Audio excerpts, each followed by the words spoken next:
हज़रात, कुछ सूरह फातिहा की इल्तिमास है।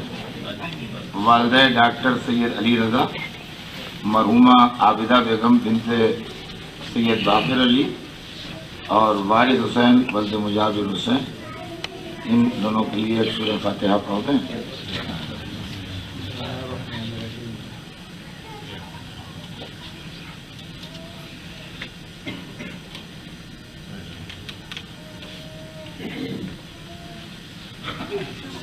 और कंबर अली साहब इब्ने मोहम्मद अली साहब के लिए सूरह फातिहा।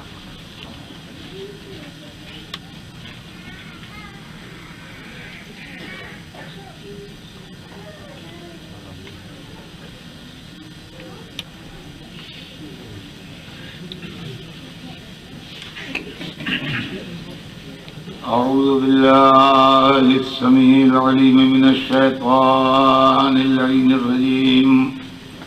बिस्मिल्लाहिर्रहमानिर्रहीम।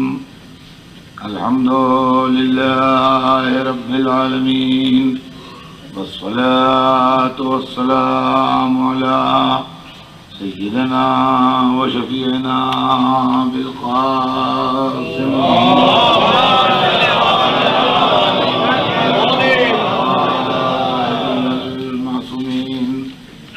वलअनतुल्लाहि अला अअदाइहिम अजमईन मिन यौमिना हाज़ा इला यौमिद्दीन। अम्मा बाद फ़क़द क़ाल अल्लाहु सुब्हानहु तबारक व तआला फ़ी किताबिहिल मुबीन व हुवा अस्दक़ुस सादिक़ीन। मरजल बहरैन यल्तक़ियान।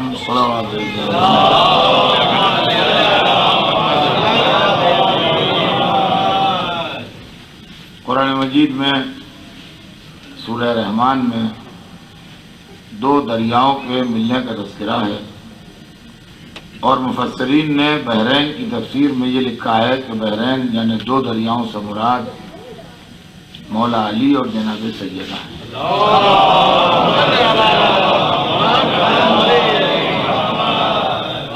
कि ये दोनों हज़रात तहारत, इल्म, फज़ल, बुजुर्गी, जलालत, शान, मर्तबे के दरिया हैं। मुझसे इन दो मजालिस के सिलसिले में जो मुझे आज पढ़ना है, कल पढ़ना है, बहुत से दोस्तों और मोहतरम लोगों की कुछ फरमाइशें हैं जिनको मुझे पूरा करना है। फिर मजालिस का जो एक उन्वान है वो भी पेश नज़र रखना है। चुनांचे मैंने ये तय किया कि इन दोनों मजलिसों को इस तरह तकसीम किया जाए कि एक मजलिस में मौला अली के हालात बयान किए जाएं और एक मजलिस में जनाब सैयदा के हालात बयान किए जाएं।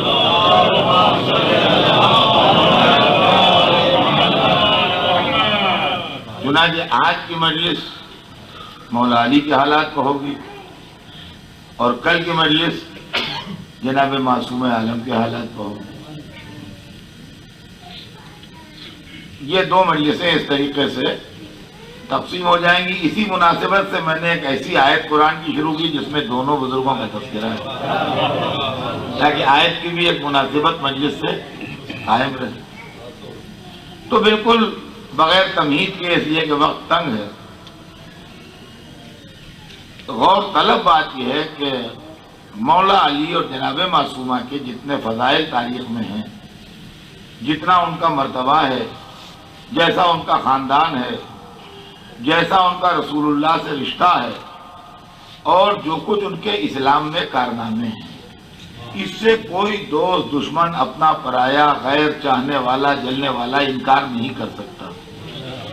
न उनके किरदार की अज़मत से इनकार किया जा सकता है, न उनके ख़ानदान की जलालत से इनकार किया जा सकता है, न उनके ज़ाती खिदमात से इनकार किया जा सकता है, न रसूलुल्लाह से उनके जो करीबी रिश्ते हैं, बहुत ज़्यादा करीबी रिश्ते, उससे किसी इनकार की अदना भी गुंजाइश है। तो जब ये सब कुछ है तो इस्लाम में क्या हुआ कि ये लोग मुसीबतों का शिकार हैं। और तलब बात है कि जितनी फजीलतें और जितने मर्तबे और जितनी इज्जतें इन हर दो बुजुर्गवारों के पास हैं, अगर उनमें से जरा सी भी किसी को मिल जाए, जरा सी उसका 10वां 20वां 50वां हिस्सा भी किसी के हिस्से में आ जाए तो वो मुस्लिम समाज में काबिल एहतराम हो जाए। और तारीख में हमको ये बताया भी कि जिनको जरा सा हिस्सा मिल गया तो काबिल एहतराम हो गए, जरा सा भी हिस्सा मिल गया उन चीजों में से किसी चीज में से तो वो काबिल एहतराम हो गए। लेकिन क्या वजह है कि जिनके पास सब कुछ मौजूद था उनकी जिंदगियां मुसीबतों ही का शिकार रही और गम उन्हीं का शिकार रही और लोग उनके मुखालिफ ही रहे और उन पर जुल्म ही जुल्म करते रहे। तो अज़ीज़ान गिरामी, मुद्दतों ये चीज हमारे जहन में फिक्र का मौजू बनी थी कि क्या वजह है कि जो ऐसे अच्छे लोगों को दुनिया ने इस तरह सताया और ऐसे अल्लाह के प्यारे बंदों को इस तरह तकलीफें दी जैसा तारीख बयान करती है। उन वाकयात से भी इनकार नहीं किया जा सकता जिनसे वो गुजरे हैं और उनको भी झूठ नहीं कहा जा सकता, तारीख उसकी भी शाहिद है। तो राज क्या है इसके? अज़ीज़ान गिरामी, आज मैं वो राज बयान करूंगा और कल उसका नतीजा सुनाऊंगा। आज की मजलिस जो मौला अली के हालात पर होगी वो राज है, वो कि क्या राज है जो लोग दुश्मन हो गए और कल वो दुश्मनियां आपकी खिदमत में पेश करूंगा। सही लाइन इधर ही लाइन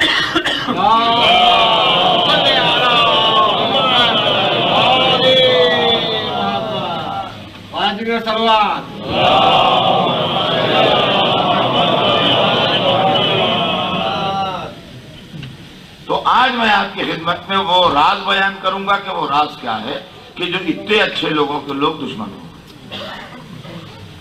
और कल वो दुश्मनी सुनाऊंगा कि क्या दुश्मनी हुई।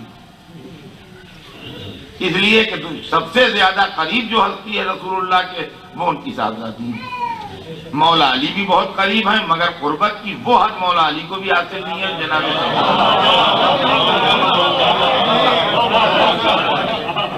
तो जनाब सैयदा के साथ उम्मत का क्या सुलूक है ये कल सुनाऊंगा जब उनके हालात में मजलिस पढ़ूंगा। आज तो मौला अली के हालात में मजलिस पढ़ूंगा और क्या वाकयात है इस्लाम की तारीख के ये आपको सुनाऊंगा। तो असल में अली जैसी शख्सियत से दुश्मनी कहां से शुरू हुई? देखिए, इसकी एक ही कहानी है, जो दुश्मनी की कहानी है वही दोस्ती की कहानी है, जो दोस्ती की कहानी है वही दुश्मनी की कहानी है। दो कहानियां नहीं है। हम अली अली क्यों करते हैं और लोग नाम अली से खार क्यों खाते हैं? दोनों का रीजन एक है, दो रीजन नहीं। दोनों का रीजन एक है, रीजन दो नहीं है। तारीख के वाकयात एक हैं, उसका रद्द अमल दोहरा है। कहीं वो मोहब्बत की शक्ल में नुमाया हो रहा है और कहीं अदावत की शक्ल में नुमाया हो रहा है। अब चूंकि मेरी आदत ही पड़ गई है कि बच्चों को रोजमर्रा की मिसालें दे के सीधी सीधी बातों से समझाता हूँ, इसलिए ये बात अर्ज है कि इस शहर में गर्मी भी होती है जैसे आजकल हो रही है और सर्दी बहुत ज्यादा होती है। तो यहाँ कूलर भी चलते हैं और हीटर भी चलते हैं। घर को गर्म रखने का भी इंतजाम है और घर को ठंडा रखने का भी इंतजाम है। तो आप मुझे ये बताइए कि क्या आपने दो तरह का पावर ले रखा है? एक वो जो ठंडा करने के लिए इस्तेमाल होता हो और एक वो जो गर्म करने के लिए इस्तेमाल होता हो, या एक ही पावर से दोनों काम होते हैं?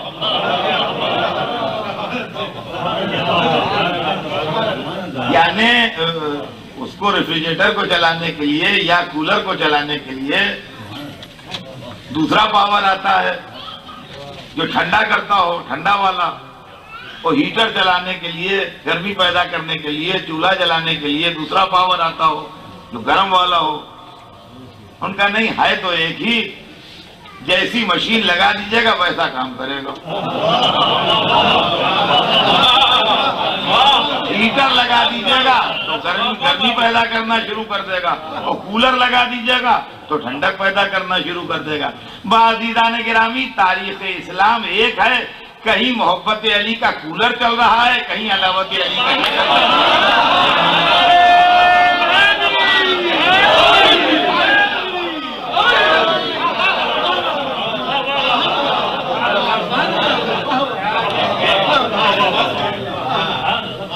बस देर लग जाती है और वक्त बातों बातों में बस ज्यादा गुजर जाता है। लिहाजा बस मेरा तमहीद मौजू पर आ जाऊं कि जहां से इस्लाम की तारीख का आगाज होता है वहीं से दो पौधे निकलना शुरू होते हैं। एक का नाम है मोहब्बत अली और एक का नाम है अदावत अली। आगाज तारीख इस्लाम वहां से होता है हमारे सामने पब्लिक की नजरों में, जहां से हुजूर दावत अशीरा में लोगों को बुला के अपने मसलक का ऐलान करते और लोगों से कहते हैं कि मैं तुम्हारी तरफ खैर दुनिया और आखिरत लेके आया हूँ, कौन है जो इस काम में मेरी मदद करे। दुश्मन ये चाहता है कि कोई जवाब न मिले ताकि इनकी आवाज सदा बसहरा हो जाए और लोग कहें कहा तो, मगर किसी ने पलट के जवाब तक न दिया। तो दुश्मन के दिल की तमन्ना यह है कि कोई जवाब न दे, दोस्त के दिल की तमन्ना यह है कि कम से कम एक आवाज तो आवाज पर आए ताकि कहने को ये ना हो कि किसी ने जवाब न दिया। और तारीख बताती है कि एक आवाज बुलंद हुई कि आना या रसूल अल्लाह, अल्लाह के रसूल मैं हूं, मैं आपकी मदद करूंगा, मैं आपकी मदद करूंगा। आप यकीन मानिए कमसिन बच्चे की ये आवाज जो उसने मजमे को हिकारत की नजर से देख के कहा था आना या रसूल अल्लाह, मैं हूं अल्लाह के रसूल, मैं आपकी नुसरत करूंगा। अहले ईमान के दिल में यहीं से मोहब्बत की बुनियाद रखी गई और दुश्मनान इस्लाम के दिल में यहीं से अदावत की बुनियाद रखी गई। चाहने वालों की थिंकिंग ये हुई कि था तो बच्चा मगर क्या प्यारी बात कह गया। चलने वालों ने कहा इन साहबजादे को क्या हो गया था जो खड़े हो गए थे मौका। रद्दे अमल अलग अलग है, बात क्या है। अबू लहब जैसा दुश्मन इस्लाम भी उस महफिल में मौजूद था और उस बच्चे ने आंखों में आंखें डाल के कहा कि गो मेरा सिन कम है, गो मेरी उम्र कम है और गो मेरा जिस्म कमजोर है, मगर मैं आपके दुश्मनों की आंखें फोड़ डालूंगा और उनके पेट चाक कर दूंगा। देखने में बचकाना तकरीर थी जैसी बच्चे तकरीर करते हैं, मगर जब गौर किया तो मालूम हुआ सारी समझदारियां इस तकरीर पर निसार हो जाएं। पहले ही दिन बच्चे ने अपने सिन की बात कर ली ताकि बाद में कोई सिन की बात न उठाए, जिसका नाराज को आना हो अभी आए।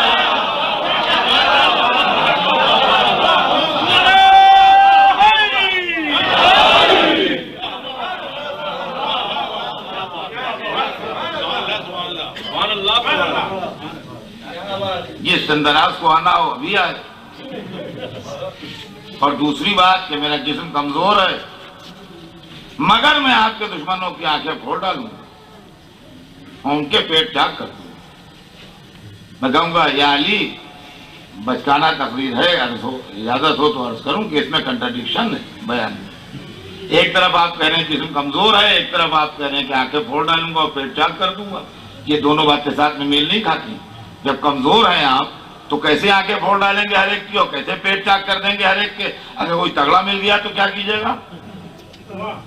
एक से एक अरब में ताकतवर पड़े हैं, उनका अभी तुम्हारा फहम और फिक्र बहुत कमजोर है, तुम वही बात समझ नहीं सकते। तुम गौर करो इस बात को कि तहजीब क्या है। बड़े के सामने ताकत का मुजाहिरा बदतमीजी है।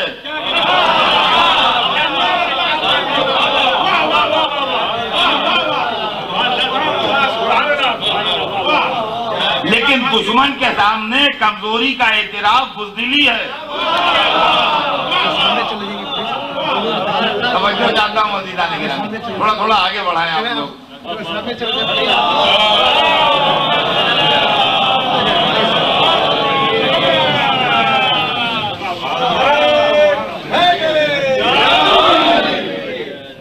राय मजनूदी है इमाम ज़माना बुलंद तर चला।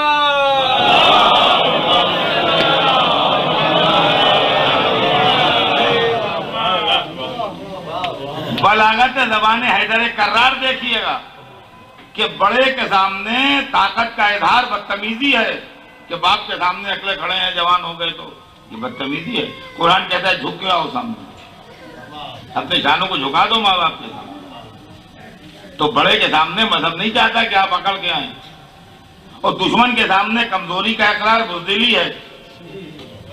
तो शायद अली ने अजीब व गरीब जुमला कहा जिसमें दोनों पहलू बचाए हैं कि कमजोरी का एतराफ खुदा और रसूल के सामने है, ताकत का ऐलान दुश्मनाने मोहम्मद के सामने है। सलावत भेजते हैं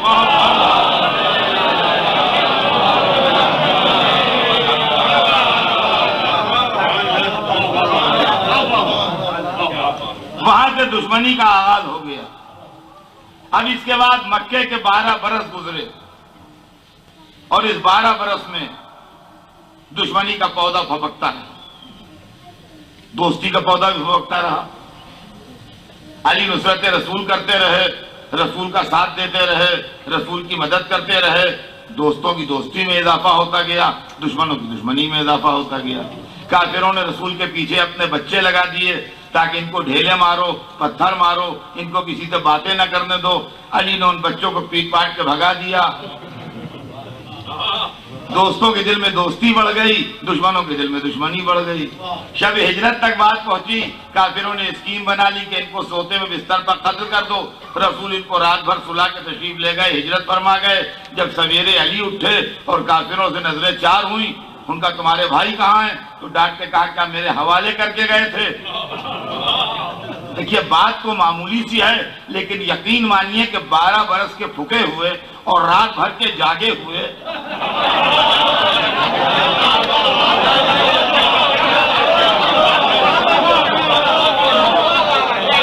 मोहब्बत करने वालों के दिल में मोहब्बत में इजाफा हुआ कि अपनी जान बेच के बिस्तर रसूल पर सोए, लिहाजा हमारे दिल में मोहब्बत का एक नया वरक़ खुला। अदावत करने वालों के दिल में अदावत में इजाफा हुआ कि इनकी वजह सारा खेल बिगड़ गया, न ये सोते न हमारी स्कीम फेल होती।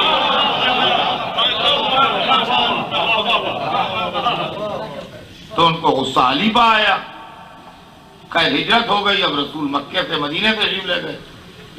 लेकिन काफिर चैन से न बैठे, उनको गुस्सा तो था ही उनका, ठीक है अब वो अगर वहां चले गए तो हम वहां जाके उनका मुकाबला करेंगे। चुनांचे काफिर 1000 का लश्कर लेके सन 2 हिजरी में आए हमला करने के लिए रसूलुल्लाह के ऊपर। तो रसूलुल्लाह भी 313 असहाब को लेके मदीने से बाहर निकले और बद्र कुएं की जगह के ऊपर एक मकाम था जहाँ बद्र नाम का कुआं था, एक मैदान था वहां, और उस मैदान में बद्र नाम का कुआं था। तो इस वजह से वो जंग बद्र कहलाती है। वहां दोनों लश्कर आमने सामने हुए तो 3 काफिर जो दुश्मन इस्लाम में बहुत खौल रहे थे और बहुत आगे से बाहर थे और बहुत गुस्से में थे, वो निकल आए सबसे पहले। एक का नाम था अतबा, एक का नाम था शैबा, एक का नाम था वलीद। अब यूं तो आप पहचानेंगे नहीं, इसलिए कि तारुफ का दस्तूर ये होता है कि किसी जानने वाले के जरिए तारुफ हो तो लोग जल्दी से पहचान जाते हैं। उनका ये फुला साहब है, इनका नाम ये जी हाँ, उनका आप नहीं पहचाने, ये फुला के भाई हैं। अरे गले से लगा लिया ना, हाँ भाई उससे तो हमारे बड़े कदीमी ताल्लुकात हैं। तो ये मामला होता है कि जब किसी जानने वाले का नाम बीच में आ जाए तारुफ के लिए, तो तारुफ जो है मुकम्मल होता है। तो मैंने पढ़ दिया, आपने सुन लिया कि एक का नाम अतबा था, एक का नाम शैबा था, एक का नाम वलीद था। लेकिन अब दरमियान में कोई जानने वाला आ जाए तो तारुफ मुकम्मल हो जाएगा। इसलिए कि यह मजमा न अतबा को जानता है, न शैबा को जानता है, न वलीद को जानता है। मगर एक ऐसा कैरेक्टर का नाम लेता हूं जिसको आप जानते हैं। आप सब हजरात यजीद की दादी से तो वाकिफ हैं, हिंदा। अतबा हिंदा का बाप था, शैबा हिंदा का चचा था, वलीद हिंदा का भाई था।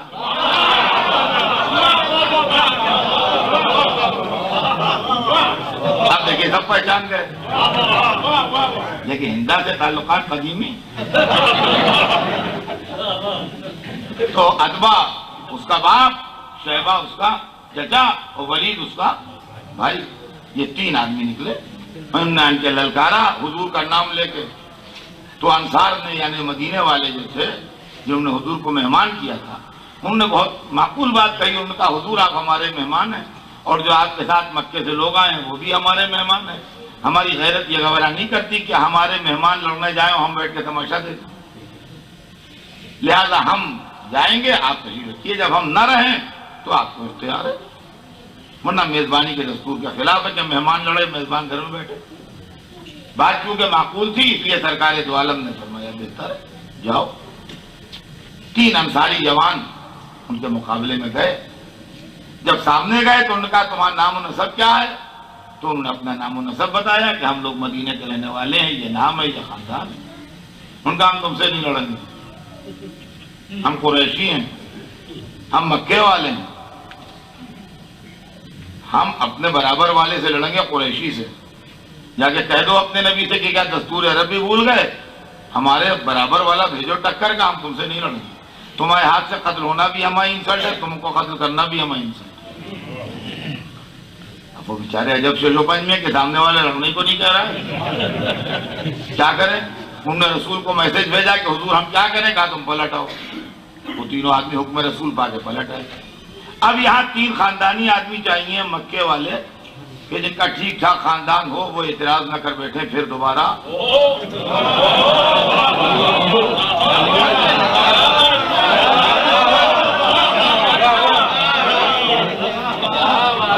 यही कह के उन्होंने वापस किया है कि हम खानदानी लोग हैं, मक्के वाले हैं, हम कुरैशी हैं, हमें हमारे जैसे चाहिए। तो मक्के वाले 3 चाहिए खानदानी लोग जो इनसे मुकाबला करें। अब क्या हो, अब रसूल ने किसी से कहा ही नहीं, अपने खानदान वालों को देखा तो 3 आदमी रसूल के खानदान के, जनाब हमजा, जनाब उबैदा, जनाब अली, एक रसूल के चचा, 2 रसूल के जजाद भाई, ये 3 आदमी इधर से गए। हमजा ने जो सबसे बड़े थे और सिन में भी और रिश्ते में भी, वो गए, उनने जाके अब्बा से कहा कि हाँ आप बताओ। ये कहते नकाब उल्टी, कहा मैं आया हूं हमजा, और ये मेरा भतीजा उबैदा आया, ये दूसरा मेरा भतीजा अली आया। कहो क्या कहते हो? तो तारीख में है कि उसने एक जुमला कहा कि हाँ तुम हो कुफ़े करीम, यानी बराबर की जोड़ हो। और उसके बाद सिन और साल और मर्तबे और रिश्ते के हिसाब से जोड़ें बढ़ गई। सबसे सीनियर इधर जनाब हमजा थे, सबसे सीनियर उधर अब्बा था, तो हमजा और अब्बा की जोड़ हुई। इधर 2 नंबर पर उबैदा थे, उधर शैबा था, उबैदा और शैबा की जोड़ बनी। सबसे कम से यंगेस्ट मेंबर जो थे वो मौला अली थे, उधर सबसे यंगेस्ट मेंबर जो था उस टीम का वो वलीद था, तो अली और वलीद की जोड़ बनी। और उसके बाद तलवार चल गई, और सबसे पहले जिसने अपने सामने वाले को गिराया वो अली थे। अली ने जैसे ही वलीद को खत्म किया और उधर मुड़ के देखा तो देखा हमजा भी अपने सामने वाले को गिरा रहे हैं। ये मुड़ने, अब उधर मुड़े तो देखा शैबा अभी तक उलझे हुए हैं, तो जब ये उधर से चले तो शैबा को भी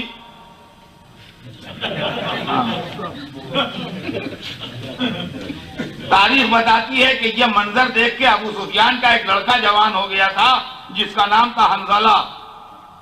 हंजला इब्ने अबू सुफियान आ गया अपने नाना और मामू को देख के कि खा के जिल्लत पर पड़े हैं। उसने झपट के अली पर हमला किया। ये हमला करते लोगों ने देखा, उसके बाद ये देखा कि अली ने भी उसकी बेचैनी न देखते हुए उसको नाना मामू के पास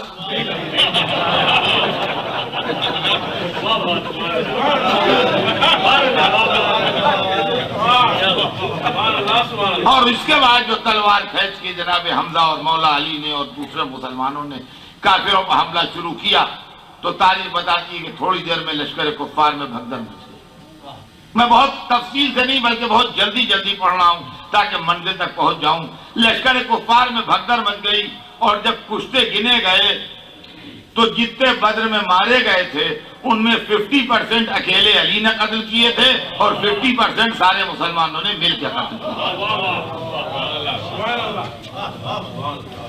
पहली लड़ाई खत्म हुई, इस्लाम को फतेह मुबीन हासिल हुई। उस जमाने में न रेडियो था, न टीवी था, न टेलीग्राम था, न टेलीफोन था, कुछ नहीं था। हिसाब लगता था कि इतने दिन जाने में लगेंगे, इतने दिन आने में लगेंगे, अब आज लश्कर को आना चाहिए। मक्के के बुड्ढों ने कहा था कि जाके देखो लड़कों से लश्कर आता होगा, मोहम्मद का सर लेने गए हैं वो आता होगा, हमें इत्तिला देना, हम इस्तेकबाल को निकलेंगे, उनको लाएंगे शान से। कि एक दिन बच्चों ने कहा कि आ रहा है लश्कर, हम देख रहे हैं कि हमें लोग आते दिखाई दे रहे हैं, अब लोग निकले होंगे। कहा हाँ आ रहा है लश्कर, आ रहा है अभी दूर है, और करीब और करीब और करीब, यहाँ तक के चेहरे पहचाने जाने लगे होंगे। यहाँ तक क्या होगा कि बस सर झुकाए हुए आ रहे हैं, कुछ बहुत मुजमहल आ रहे हैं, उनका थके हुए इतनी दूर से आ रहे हैं, सर झुकाए हुए कहाँ, आने दो। यहाँ तक क्या और करीब आ गए। अब ये हंसते हुए बढ़े, क्या हुआ, कत्ल करके लाए मोहम्मद का सर? अरे उनका कहाँ लाए, क्या हुआ, कहा हार गया। अरे कैसे हारे? कहा सबको अली ने मार डाला। अच्छा आप यकीन मानिए, कहीं से लश्कर हार के आए लोग, कहीं से मार डाले गए लोग, तो हर एक जो नजर नहीं आ रहा है अपने रिश्तेदार को ढूंढेगा या नहीं? देखिए हर बात तारीफ में नहीं लिखी होती, कुछ दिमाग से भी इस्तेमाल कीजिए, हर एक देखेगा। भाई जो नजर नहीं आ रहा है उसको ढूंढेगा। उनका मामू कहाँ है? उनका अली ने मार डाला। दूसरा होगा उनका चाचा कहाँ है? उनको अली ने मार डाला। अब कोई बुढ़िया गामा भैया कहाँ है? उसको अली ने मार डाला। अब तो जरा ही देर में सारे मक्के में अली का नाम लेकर रोना हो रहा है, बुराई हो रही है अली की। देखिए दुश्मनी डेवलप हो रही है, दुश्मनी डेवलप हो रही है, दुश्मनी डेवलप हो रही है। अबू जहल लड़ाई में मारा गया, अबू लहब इस वाक़े की खबर सुन के घुल घुल के चंद दिन बाद मर गया। मक्के की लीडरशिप अकेले अबू सुफियान के हाथ में आ गई। तारीख बताती है साल भर अबू सुफियान और उसकी बीवी हिंदा ने गले में ढोल डाल के हुस्निया नज़में पढ़ी हैं और चंदा किया है, और उसके बाद पैसे जमा किए हैं, और दूसरे साल लश्कर की तादाद 3 गुनी बढ़ा के गए हैं लड़ने के लिए। यानी अब की 1000 का लश्कर लेके गए थे, उहद में 3000 का लश्कर लेके गए। हुजूर सरवर कायनात 700 का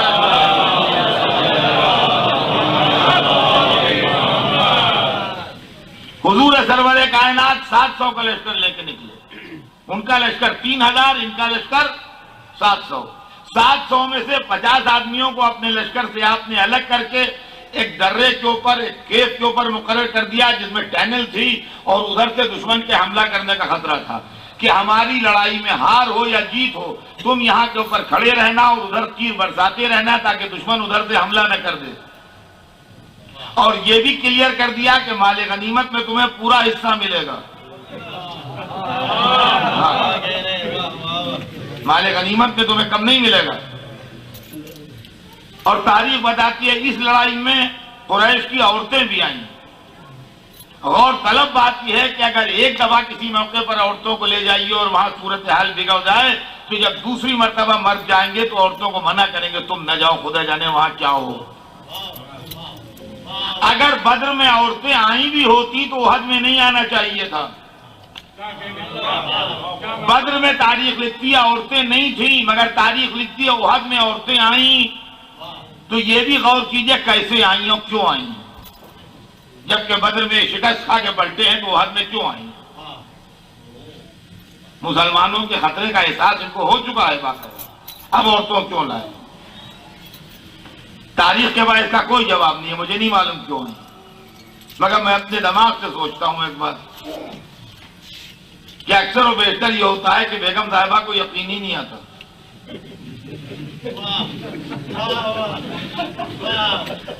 उनका ऐसा रुमाल लेते आना अमेरिका में मिलता है, हमने शिकागो, न्यूयॉर्क, ह्यूस्टन हर जगह ढूंढा, नहीं मिला। पूरा पूरा दिन सर्व किया, हर जगह नहीं मिला। जब वापस गए कहा 3 शहरों में ढूंढा है अमेरिका के, कहीं नहीं मिला। कहा तुमने ढूंढा ही ना होगा।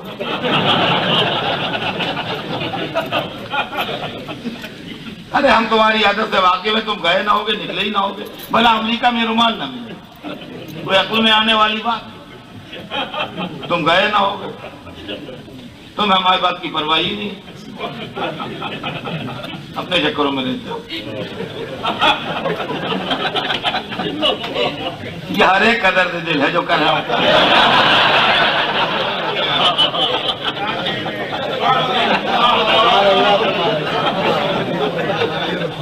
तो मैं ये समझता हूं कि जो औरतें आई इसका चक्कर ये है कि अबू सुफियान ने जाके ये बात बताई होगी कि लड़ाई हम इसलिए हार गए कि सबको अली न मार डाले। तो हिंदा जिसका पूरा खानदान मार डाला गया था उसको यकीन ही ना आ रहा होगा। एक अक्ल में आने वाली बात ही नहीं है कि अली सबको मार डाले। तुम लड़ाई ना होगे, तुम लड़ाई ना होगे।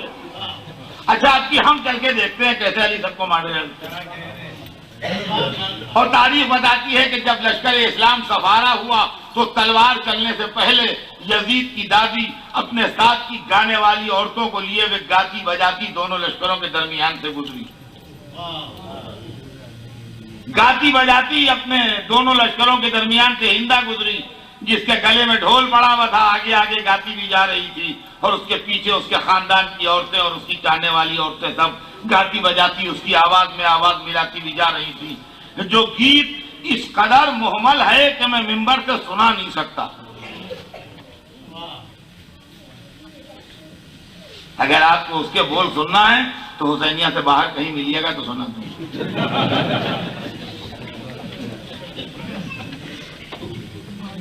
पहला उसका शेर इस काबिल है कि सुना दिया जाए, वो सुनाई देता हूं।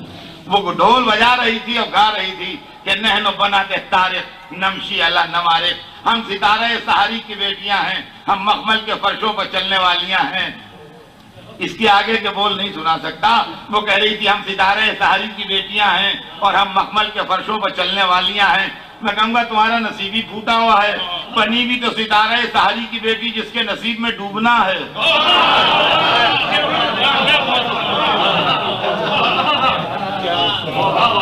और तारीख बताती है कि जब ये गाती बजाती गुजर गई तो अलमदार लश्कर कुफ्र बढ़ा और आलम इस्लाम मौला अली के हाथ में था। एक दो हाथों की रद्दोबदल के बाद वो जमीन पर गिरा, दूसरे ने अलम लिया, वो गिरा, तीसरे ने अलम लिया, वो गिरा, चौथा, पांचवा, छठा, सातवां, 7 मैयतें लाइन से पड़ी और 8वां आलम पड़ा है। कोई उठाने वाला नहीं है, इसलिए उठाने का मतलब है मौत।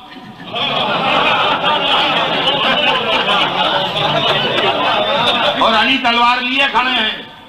देखिए, दोस्ती का पौधा भी बढ़ रहा है, दुश्मनी का पौधा भी बढ़ रहा है। ये ध्यान में रखिएगा, दोस्ती भी डेवलप हो रही है और दुश्मनी भी डेवलप हो रही है। अली तलवार लिए खड़े हैं, 7 मैयतें पड़ी हैं, 8वां आलम पड़ा है, कोई आ नहीं रहा है। जब औरतों ने यह मंजर देखा तो अपने लश्कर की इज्जत बचाने के लिए एक औरत ने हाथ में बढ़ के अलम उठा लिया। ये जंगे उहद है, एक औरत ने हाथ में बढ़ के अलम उठा लिया। तारीख बताती अली लाहौर पढ़ के अपने लश्कर में वापस आ गई। वह उसी दिन से परख गई।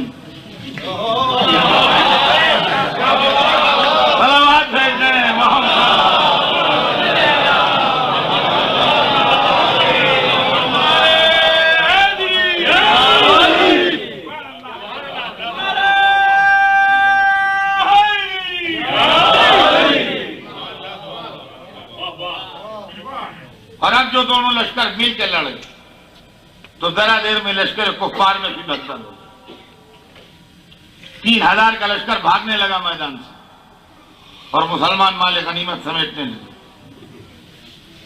इधर लश्कर भाग रहा था और मुसलमान माले गनीमत समेट रहे थे कि उन 50 आदमियों में अबतरी पैदा हुई जो दर्रे पर थे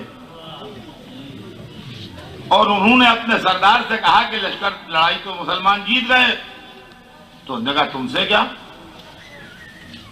क्यों हमसे क्यों नहीं, वहां रखा क्या है, वो भाग रहे हैं। तो उनका तुम्हें रसूल का कौल याद नहीं। उनका अरे वो तो ठीक है, मगर ये कि अब यहां सब माले गनीमत तो लुटा जा रहा है। तो उन्होंने कहा कि भाई माले गनीमत में तो रसूल ने कहा हिस्सा मिलेगा। तो उन्होंने कहा हिस्सा उसी में मिलेगा ना जो उन तक पहुंचेगा।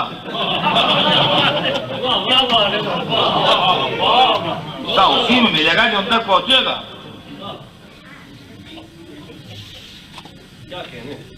तो उनका तुम यही ठहरो, हुक्म रसूल यही है। उनका तुम ठहरो, हम जाते हैं। तारीख बताती है 50 आदमियों में 48 चले गए, 2 आदमी रह गए और एक सरदार। 50 आदमी और एक सरदार खड़ा किया था रसूलुल्लाह ने। तो एक सरदार बाकी रह गया और 2 आदमी, सिर्फ 2, जिन्होंने कहा कि रसूल ने कहा है हम नहीं जाएंगे। 3 आदमी रह गए दर्रे पर 51 के बदले। और 48 आदमी चले गए। अंजाम कार ये हुआ कि दुश्मन ने इस कमजोरी को भाप लिया, भागते भागते भाप लिया कि वहां से पहरा हट गया। पलट के उसी दर्रे से काफिरों ने हमला कर दिया। 3 आदमी कहां तक लौटे? हरे हैदर कर्रार नहीं था। 3 आदमी 1,500 के लश्कर का मुकाबला कहां तक करते? उन तीनों की लाशों पर से लश्कर गुजरा है। सलाम हो उस सरदार पर और उन 2 सिपाहियों पर जिन्होंने सिपाही के नाम की इज्जत रखी है और रसूल के हुक्म की इताअत की, मरते मरते यहां तक के जामे शहादत नोश किया उनकी। लेकिन अजीजान गिरामी, बिल्कुल 1 मिनट में एक जुमला कह के आगे बढ़ जाऊंगा, और वो ये है कि ये बात और तलब है कि ये 50 आदमी जो खड़े किए गए थे, ये मक्के मदीने ही के थे, कहीं बाहर से नहीं गए थे। गौर तलब बात यह है कि आज दुनिया हमसे कहती है कि अगर रसूल ने साफ साफ अली के लिए कह दिया होता तो क्या मुसलमान ऐसा गया गुजरा था कि उसके बाद भी ना मानता? अरे रसूल ने 50 आदमियों से साफ साफ कहा तो था कि यहां खड़े रहना।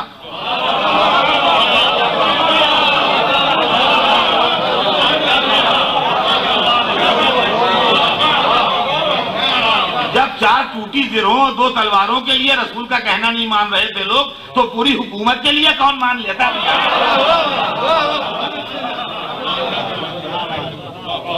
और अब एकदम से लड़ाई की बनी हुई शक्ल बिगड़ गई, इसलिए कि मुसलमान थे कुल 700 और वो थे 3000। 3000 का आधा होता है 1500, तो 1500 भी 700 के दूने से ज्यादा हैं। 700 के दूने होते हैं 1400 और ये दोनों तरफ 1500 थे। तो मुसलमान चक्की के 2 पार्टों में आ गया। पीछे से दुश्मन ने हमला किया, सामने दुश्मन ने हमला किया, और ये अकब से जिनने हमला किया है ये बाद में इस्लाम की बड़ी मशहूर शख्सियत बने, हजरत सैफुल्लाह खालिद इब्न वलीद, जिन्होंने हमला किया था लश्कर इस्लाम पर। हाँ, ये वाज़ेह है कि खिदमत में ये भी खिदमत फरामोश न की जाए।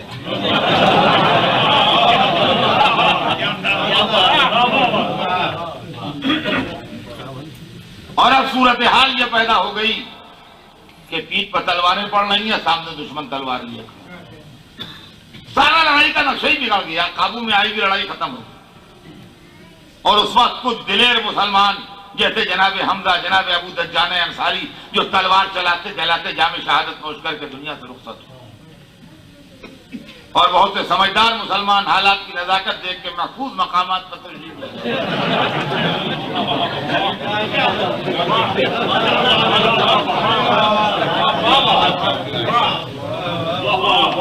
और अब सरवर कायनात की शान काबिल दीद है। रसूल जहां खड़े थे वहीं खड़े हैं, हुजूर जहां खड़े थे वहीं खड़े हैं। और न चेहरे पर जर्दी है, न रुख पर इस्तिराब है, न माथे पर पसीना है, न दिल में धड़कन है, न पैरों में राशा है, न हाथों में कपकपाहट है, न कल्ब में इस्तिराब है। उसी शान और शौकत से रसूल खड़े हैं। रिसालत पैर पकड़े है जो मैदान से हटने नहीं देती, रहमत हाथ पकड़े है जो तलवार चलाने नहीं देती, कदम लंगर हिदायत बने हुए, हाथ बाजबान रहमत बने हुए। दुनिया कहती है अली को पढ़ते हो रसूल को नहीं पढ़ते। इतनी देर ठहरो मैदान में तो रसूल को देखो।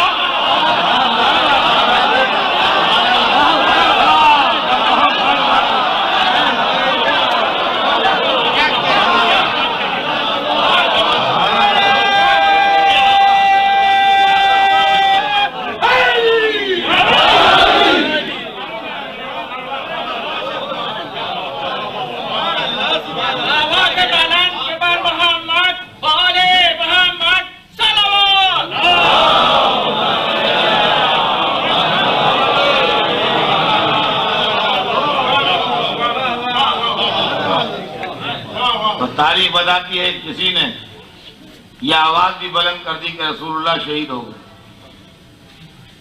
लोग कहते हैं शैतान ने बुलंद की थी, उसने की होगी, हमने नहीं। लोग कहते हैं यह आवाज बुलंद तो हुई थी मगर ये किसी मुसलमान ने नहीं बुलंद की थी, शैतान ने बुलंद की, शैतान ने बुलंद की होगी। लेकिन सहाबा ये समझे कि मलाइका की आवाज। तो ऐसे सहाबा से भी होशियार रहना चाहिए जो शैतान और मलक की आवाज में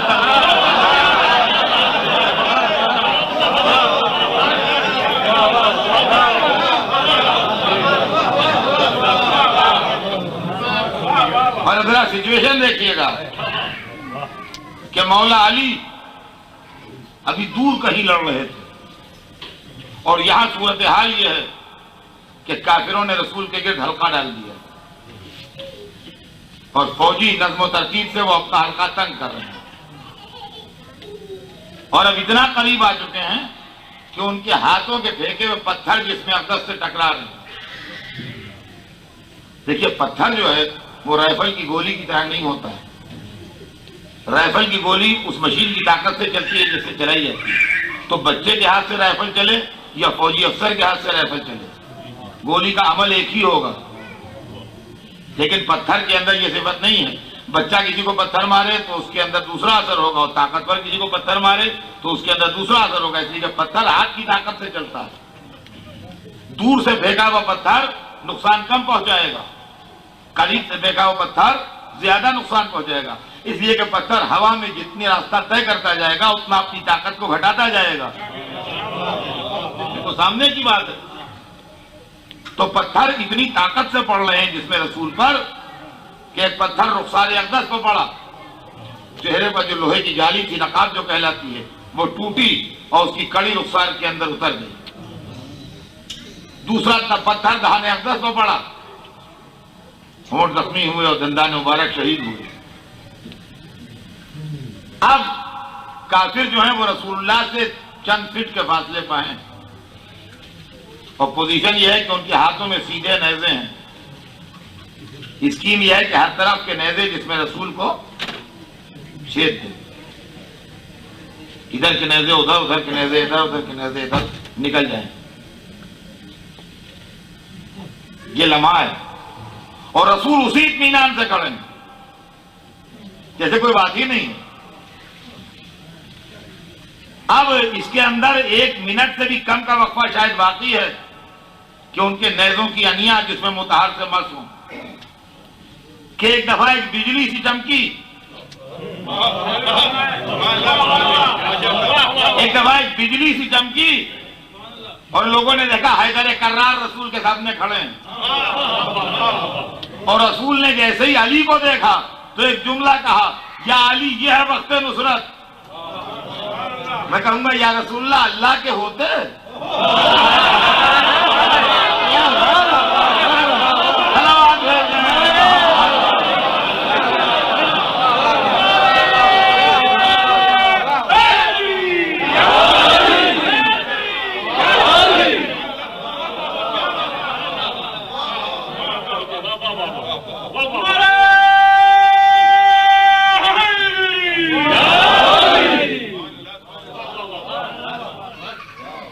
और तारीख अरब की यादगार लड़ाई लड़ी उस वक्त मौला अली ने। तारीख बताती है कि हाथ में तलवार को लेके और अपने रहवार को रसूल के गिर्द चक्कर देने शुरू किया। उसको फारसी में उसके लिए एक लफ्ज है कावे पर लगाना, कावे का लफ्ज है फारसी में, यानी घोड़े को मैदान में गोल चक्कर देना। तो रसूल को बीच में लिया और घोड़े को गोल चक्कर दिया तलवार को हाथ में लेके। तो जो लोग सामने खड़े थे उनके सर लुढ़कते हुए रसूल के कदमों पर आए। एक चक्कर पूरा हुआ, दूसरा चक्कर, सर्किल और बड़ा हुआ, तीसरा चक्कर, सर्किल और बड़ा हुआ, चौथा चक्कर, सर्किल और बड़ा हुआ, सर गिरते जा रहे हैं। देखिए इसका नाम है तवाफ़े काबा।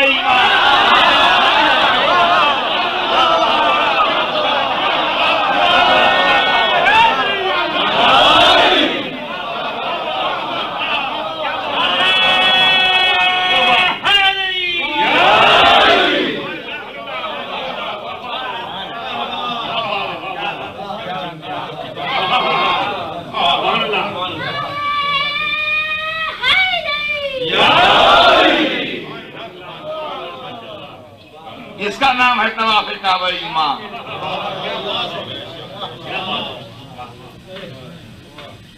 जरा देर में दुश्मन ने महसूस किया कि घेरा डाले रहने में हमें नुकसान। बौखला के दुश्मन एक तरफ आ गया। अली यही चाहते थे कि चारों तरफ का खतरा सिमट के एक तरफ आ जाए तो मुकाबले में आसानी होगी। जो अली चाहते थे वो हो गया।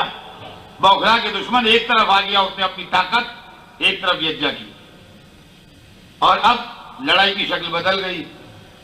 अब यह है कि इधर रसूल हैं, उधर लश्कर कुफार है, बीच में अली हैं। 3000 का प्रेशर एक पर है, एक का दबाव 3000 पर है। 3000 चाहते हैं एक को गिरा के उन तक पहुंच जाए, एक चाहता है 3000 को बहुत पीछे ढकेल दे। इस कश्मकश में अली का बाजू का तो कुछ नहीं बिगड़ा, मगर तलवार थी देसी।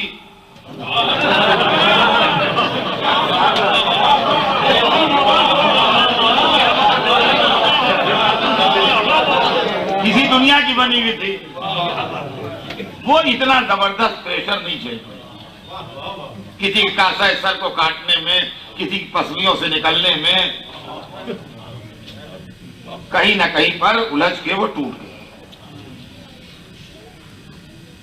ये पलट आए रसूल की तरफ। मौके की नजाकत देखिए, क्या रसूल तलवार टूट गई?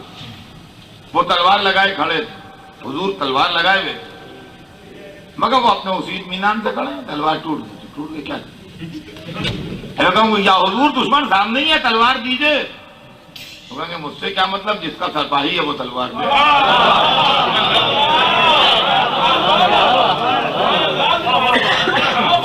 और एकाएकी एक आवाज सुनाई दी, जैसे तो कह रहा है ला फतह इल्ला अली, ला सैफ इल्ला जुल्फकार। जिब्राइल तलवार लिए हुए नाज़िल हुए। मैं कहूंगा जिब्राइल तुम्हें कसम है उसकी जिसने तुम्हें खल्क किया है। किताबें लेके तो कई पैगंबरों के पास आए हो, किसी के लिए तलवार भी आज तक लाए?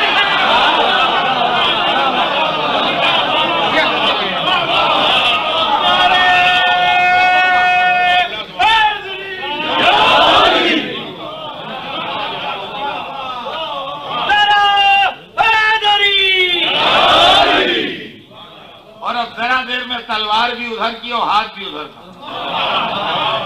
अब जो जरा हाथ तेज किया तो हर एक को अपने सर पर तलवार दिखाई दी और उन्होंने भागना शुरू किया और अपने पैरों की चाप से डरते हुए, इसलिए कि अली दुश्मन का पीछा नहीं करते थे, यह भी अली का एक उसूल। वो अपने पैरों की चाप से डर रहे थे कि अली पीछे तो नहीं आ रहे हैं। और मंजर काबिले दीद था उस वक्त उहद का कि वो सितारों की बेटियां आगे आगे और उनके बेटे पीछे पीछे, वो पीछे मुड़ मुड़ के देखते हुए भागे चले जा रहे हैं। मैं कहूंगा सितारों की बेटियों गैरतदार हो तो अब मैदान में अली के सामने ना आना।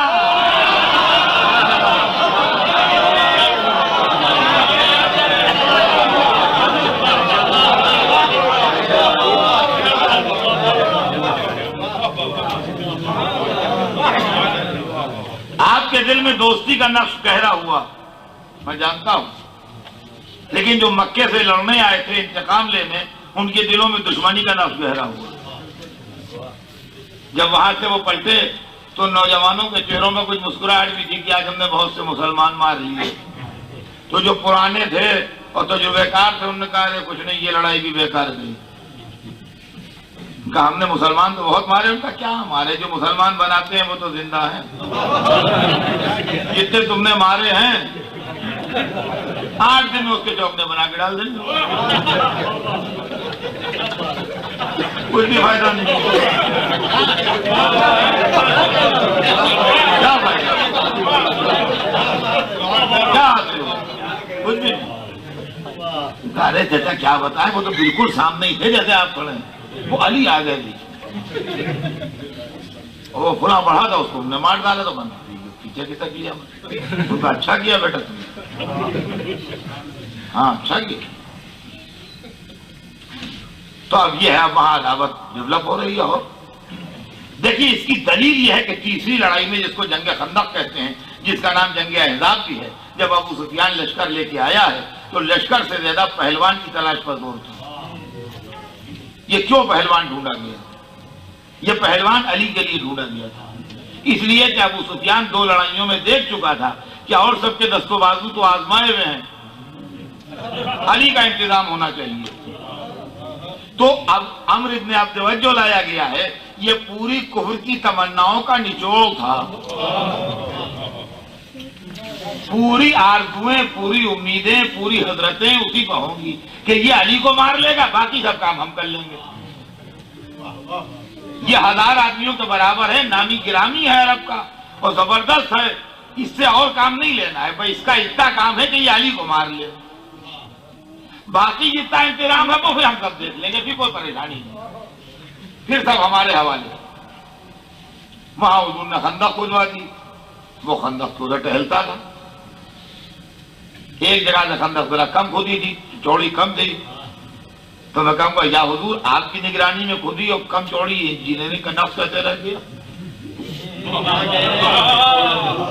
हुजूर की निगरानी में खुदी, ये तो तारीख लिखती है कि हुजूर खुद खंदक की खोदने में शामिल थे, और फिर तारीख ये भी लिखती है कि एक जगह जरा कम चौड़ी थी, वहीं से वो आ गया। तो या रसूलुल्लाह, ये तो इंजीनियरिंग का नक्श है कि दुश्मन आ जाए। अब कम चौड़ी क्यों रह गई? वो जगह क्यों नहीं चेक की गई कि यहाँ पर कम चौड़ी है, दुश्मन आ सकता है? मुमकिन है जवाब दे कि हमने जान के कम चौड़ी रखवाई थी ताकि शिकार के आने का रास्ता तो रहे। वहीं से आ गया। आने का मुझे उसकी अफसोस नहीं, अफसोस इसका है कि अगर 2-3 मुसलमान रसूल के खेमे तक रास्ते में शहीद हो जाते उसको रोकने में, तो कोई बात नहीं थी, लेकिन कहने को होता कि उन्होंने रोका।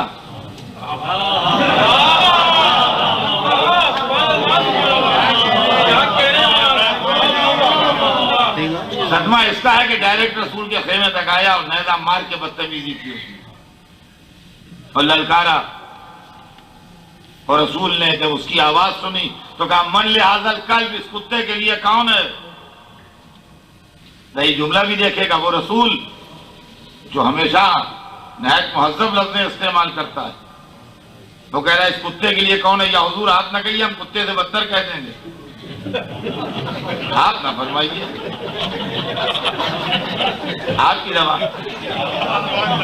मुमकिन है जवाब में जानबूझ के कह रहा हूं इसलिए कि ये लड़ने नहीं आया, ये अकायद की तौहीन कर रहा है। वो आगे कह रहा था मुसलमानों कहाँ गई तुम्हारी जन्नत? मार डालो काफिर को तो गाजी हो जन्नत तुम्हारी, मर जाओ तो शहीद हो जन्नत तुम्हारी, आओ लो जन्नत, मैं बांट रहा हूं जन्नत। या मेरे हाथों मर के शहीद बन के जन्नत लो, या मुझे कत्ल करके गाजी बन के जन्नत लो। तो देखिए ललकार नहीं रहा है जैसे अरब में ललकारा जाता था, यह अकायद का मजाक उड़ा रहा है। तो जो अकायद का मजाक उड़ाए उससे ज्यादा तमीज से बात नहीं होती है।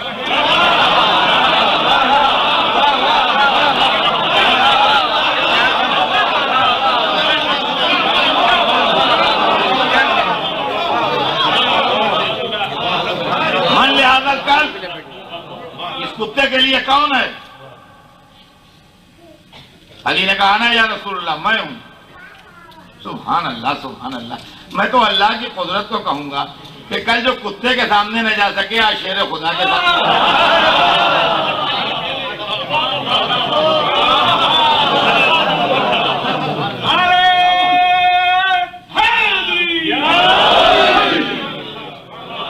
तो मुझे लड़ाई नहीं पड़ना है। आप देख रहे हैं मैं कितना तेज अपनी मंजिलों से गुजर रहा हूं। मुझे लड़ाई नहीं पड़ना है। बात जो है वो ये है कि जब मौला अली गए उसके सामने तो वहां जो कुफार का लश्कर आया था वो सब, और इधर जो उनके वेलविशर थे वो सब,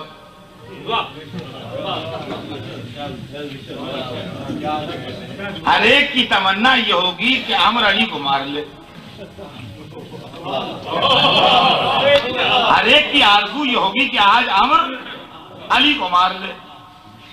और जितने मोमिनीन थे उनकी आरज़ू क्या होगी कि आज अली अमर को मार ले। तो सारे मोमिनों की तमन्नाओं का खुलासा बन गए अली, और सारे काफिरों की आरज़ुओं का निचोड़ बन गया अमर। तो रसूल ने क्या गलत कहा? कुल्ले ईमान कुल्ले कुफर के सामने ला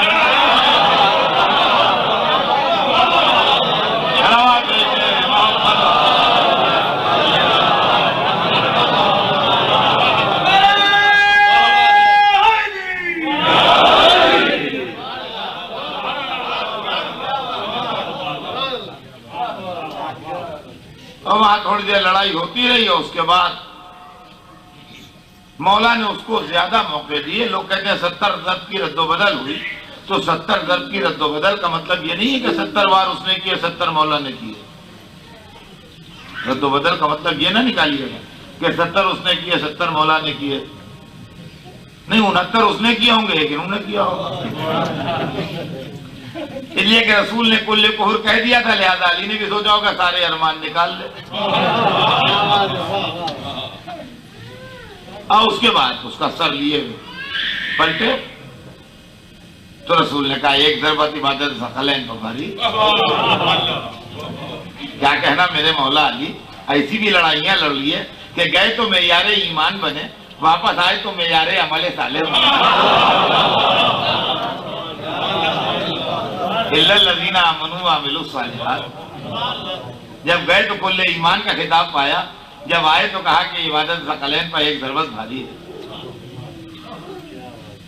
और अब इसके बाद काफिरों की हिम्मत तो टूट गई, इनमें तो दम रहा नहीं लड़ना। मगर अबू सुफियान ने खैबर के यहूदियों को ऊंचा किया, खैबर के यहूदियों को ऊंचा किया और वहां लश्कर कशी की तैयारियां हो रही थी कि रसूल लश्कर लिए हुए पहुंच गए। इसलिए कि उन्होंने रास्ते खतरनाक कर दिए थे और मुसलमानों को इक्का दुक्का मारना लूटना शुरू कर दिया था, लिहाजा उनकी सड़कों भी जरूरी थी। तो रसूल लश्कर लिए हुए पहुंच गए। खैबर कले का नाम नहीं, खैबर इलाके का नाम। कले का नाम था कमूस, कले का नाम था कमूस। उसके आगे खंदक थी, उस पर दरवाजा खुलता था और दरवाजा जो था वो गेट कम ब्रिज था। वो पटो वाला दरवाजा ऐसा नहीं था, वो दरवाजा यूं आता था नीचे। समझ लीजिए मामले। जो लोग कहते हैं 40 पहलवान मिलकर खींचते थे, तो लोगों की समझ में नहीं आता 40 पहलवान कैसे मिलकर खींचते थे। वो ऐसा था उस जमाने में, वो क्रेन विरेन का सिस्टम नहीं था, हाथ में ही सब काम होता था। तो मोटी जंजीरों से जकड़ा हुआ था वो, जब उधर से खोला जाता था धीरे धीरे करके वो ऐसे आ जाता था, तो वो ब्रिज बन जाता था खंदक के ऊपर। वही ब्रिज था। और जब उसको उठा लिया तो वही दरवाजा हो गया, इधर खंदक आ गई, रास्ता बंद हो गया। सिचुएशन समझ गए आप क्या थी? सिचुएशन समझ में आ गई। जब उसको खोल दिया तो वही ब्रिज है, उस पर से लोग आ जा रहे हैं और यूं जंजीरें लगी हुई, उनसे वो जकड़ा हुआ है। और जब उन जंजीरों को खींचा लोगों ने तो लोहे का एक पट जो है वो उठ के बंद हो गया, यूं बंद हो गया। अब वो बंद भी हो गया और इधर खंदक आ गई सामने, अब आने जाने का रास्ता ही बंद हो गया। ये पोजीशन थी उसकी, गेट कम ब्रिज था। तो लोग कहते हैं कि असल में मुसलमान लड़ने तो जाते थे, मगर ये कि जब कुफार ढोल बजाते थे तो घोड़े भड़क जाते थे। तो पहाड़ी रास्ते पर संभालना मुश्किल हो जाता था, तो लोग चले आते थे। ठीक ही हो गए, अब लिखा है तो हम तो जमाने में थे नहीं कि हम कह नहीं ऐसा नहीं होता था, होता होगा। घोड़े भड़क जाते होंगे, जैसे बाजे बाजे बजाते होंगे, घोड़े भड़क जाते होंगे।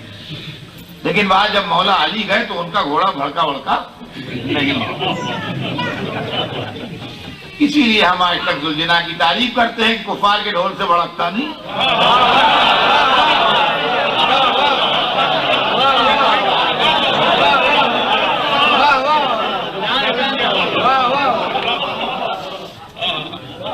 अब वाकई आपको मालूम है कि जब कामयाबी नहीं हुई तो हुजूर ने फरमाया कल मैं ऐसे को आलम दूंगा जो करार हो गए फरार हो। और एक बात मैं आपकी खिदमत में अर्ज कर दूंगा और बात तमाम हो रही है, मेरा वक्त तमाम हो रहा है, लेकिन ये कि एक बात ध्यान में रखिएगा कि तमाम लड़ाइयों में मजहब की पॉलिसी है कि कोई गैर मामूली ताकत का मुजाहरा नहीं होता, ताकत बशरी से लड़ी जाती है। सिर्फ एक जंग खैबर ही अकेली ऐसी है जिसमें कुछ मौजूदात की झलकियां हैं। तन्हा यही एक लड़ाई है पूरे इस्लाम जिसमें कुछ झलकियां हैं ऐसी जो गैर मामूली मामला है। इसलिए कि सवेरे जब रसूल नमाज से फारिग हुए, वो वाक़यात सब तफसीली किताबों में हैं, तो कहा आए ना अली, इसलिए कि अल्लाह की तरफ से मैसेज आया था। रसूल ने यूं नहीं कहा कि आए ना अली, हदीस कुदसी अल्लाह की तरफ से पैगाम आया, नादे अलीयन, अली को पुकारो। नादे अलीयन मजहरुल अजायब, वो मजहर अजायब है, उनसे अजीब व गरीब बातें जाहिर होती हैं। ये अली की सिफत बयान हुई अल्लाह की तरफ से कि अली कैसे हैं, वो मजहर अजायब है, यानी उनसे अजीब व गरीब बातें जाहिर होती हैं। तजीद हो अल्लाह का फिर नवायब, तुम उन सख्तियों में उनको अपना मददगार पाओगे, तुम सख्तियों में उनको अपना मददगार पाओगे। तो लोग नादे अली किरापर नाउन समझते हैं, नादे अली किरापर नाउन नहीं। आज दुआ के तरीके से हम लोग उसको पढ़ते हैं, कहते नादे अली पढ़ो, या मैंने नादे अली पढ़ ली, या नादे अली लिखी हुई है, ये नादे अली। तो नादे अली का एक मुरक्कब लफ्ज बन गया है जो एक किरापर नाउन की शक्ल में इस्तेमाल होता है। नादे अली कोई किरापर नाउन नहीं है, नादे अमर का सीगा है, आर्डर है, हुक्म है। नादे माने निदा दो, निदा दो माने पुकारो। नादे अली का मतलब है अली को पुकारो। नादे अली कोई किरापर नाउन नहीं है, जैसे दुआए कुमैल, दुआए मशलूल, इस तरीका कोई नाम नादे अली नहीं है। नादे अली का तर्जुमा अगर आप किसी अरबीदा से कराएं तो नादे माने निदा दो, पुकारो। नादे अलीयन माने अली को पुकारो। अच्छा, गुफ्तगू के चंद टोन होते हैं, एक मैं आपसे बात इस तरह करूं कि बराबर वाला न सुने, चुपके चुपके बात करना, इसको कहते हैं विस्परिंग होती है कि दूसरा न सुने। एक नॉर्मल आवाज होती है कि मैं आपसे वाकया बयान कर रहा हूं, मगर पहलू में जो साहब बैठे हैं वो भी सुन रहे हैं, हालांकि मैं उनको सुनाने के लिए नहीं कह रहा हूं, मगर ये कि आवाज इतनी है कि वो भी सुन रहे हैं। और एक होता है पुकारना। पुकारना चुपके से नहीं होता, पुकारना वहां पर कहा जाता है जहां आवाज दूर तक जाए। ए भाई साहब, दूर तक जब आवाज जाए वहां तक, तो 10-12 गज 15-20 गज के फासले पर खड़ा है तो कह रहे हैं वो उनको पुकार रहे हैं, उनका देखिए साहब आपको पुकार रहे हैं, तो चुपके से नहीं पुकारे जाते, जोर से आवाज। तो अल्लाह रसूल से कह रहा है नादे अली, अली को पुकारो।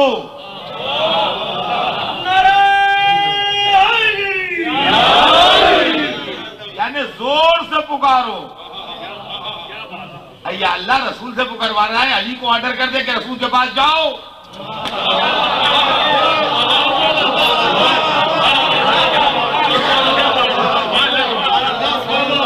सीधे अली को ऑर्डर दे कि रसूल के पास जाओ, कि रसूल को रहमत दे रहा है कि अली को पुकारो।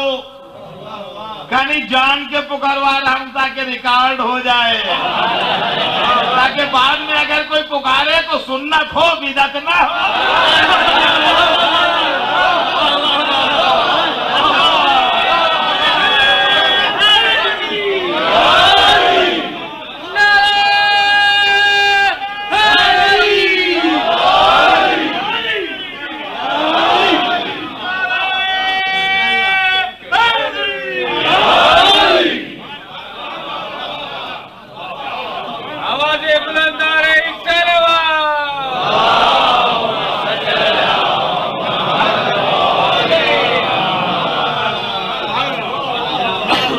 पुकारो,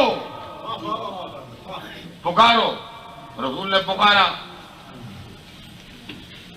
तो बात कहते हैं कि अली वहीं खैबर में थे, मगर आंखों में तकलीफ थी, आंखें दुख रही थी, आंसू बेचश्म था, इसलिए हाजिर नहीं थे वहां पर। और दूसरे ये कहते हैं कि नहीं, वो खैबर में नहीं थे, मदीने ही में थे, आंखों में ऐसी तकलीफ थी कि आए नहीं। तो अगर मदीने में भी हो तो मजहरुल अजायब कहने के बाद आने में ताज्जुब न कीजिए। बाद जब उन्होंने पुकारा तो अली सामने आ गए, कहा या अली क्या हाल है। आंखों तो बुला के सर को जानू पर रखा और अंगुष्ठ शहादत को ज़बान अक़दस से मस किया और अली की आंखों में फेर दिया। फरमाते हैं उसके बाद मुझे तमाम जिंदगी कभी तकलीफ नहीं हुई। और उसके बाद अलम दिया, कहा या अली जाओ। अली अलम लेके चले और वहां वो बैठा हुआ था ऊपर कले के दरवाजे को, वह खिड़की थी, ऊपर बैठता था, वो देखता था इधर का मंजर। तो उन्होंने देखा आज का आने वाला दूसरे अंदाज से आ रहा है, लश्कर तो कब आता रहेगा, वो आ गया। और आने के बाद उसने मजहरुल अजायब तो है कहता अलम कोई पत्थर पर नस पर दिया, तो उसने जो अंदाज देखा वो सब देखा, तो उसने अंदर घूम के कहा कि रब्बे मूसा की कसम तुम हार गए। वही आया है जिसका जिक्र तौरात में है, आज वही आया, तुम आज हार गए। और रवायत बताती है कि बस उधर से वो कहते हैं कि मरहब आता था, मरहब नहीं निकलता था, वो पहले उसका भाई निकलता था।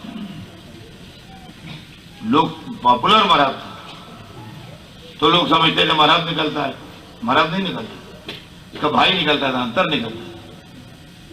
मगर चूंकि पॉपुलर मरहब था लिहाजा लोग कहते थे मरहब आ गया, वो आता था अंतर। तो आज भी वही आया और 2 मिनट के बाद अंदर ये खबर गई कि वो मारा गया।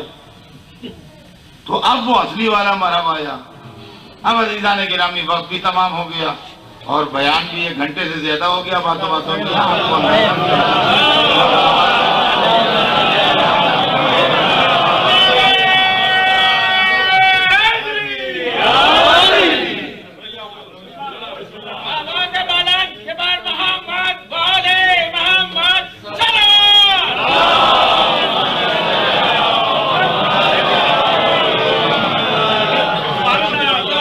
कलाम की 2 सिफतें बयान की जाती। एक फन यह है बयान का और शायरी का भी और नसर का भी कि मुख्तसर बात को डिटेल में बयान करे आदमी, घंटों में बयान करे। और एक चीज ये भी है कि तफसीली बात को मुख्तसर बयान कर दे। हमने आप इसको सनत इजाज कहते हैं, इसका टेक्निकल नाम है, लेकिन वहां उस सनत में सुनिए आप कि अब चला मरहब असली वाला। तो तारीफ बताती है 2 होत पहने उसने, जो सर्व पहनते हैं, और 2 ज़ेरें पहनी और 2 नेज़े लिए और 2 तलवारें ली और 2 तरकश लिए और 2 कमाने ली, हर चीज डबल। वो अली के सामने आया। अच्छा, आने से पहले लड़ा नहीं, पहले नाम लड़ा। जी वो गरीब बात है, हाथ पैरों की लड़ाई से पहले नाम लड़ा। उसने कहा आंके कि सारा खैबर जानता है कि मैं मरहब हूं। नाम लिया उसने, पहले अपने नाम देकर आया। बस जैसे ही उसने कहा कि सारा खैबर जानता है कि मरहब हूं, उसने कहा मैं हूं जिसकी मां ने उसका नाम हैदर रखा है।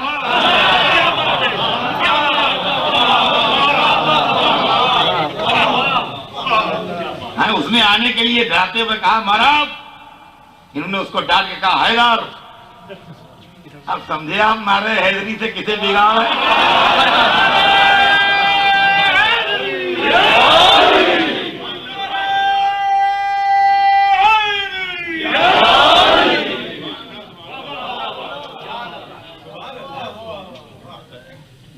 तो 2 ज़ेरें, 2 होत, 2 तलवारें, 2 नेज़े, 2 तीर, 2 कमाने, 2 तरकश, सब कुछ 2। अली के सामने आ गया लौटने के लिए। मौजूद में तब देखते रहिएगा, मौला अली की तलवार से अगर नजर हटी तो फिर आप समझ नहीं पाए।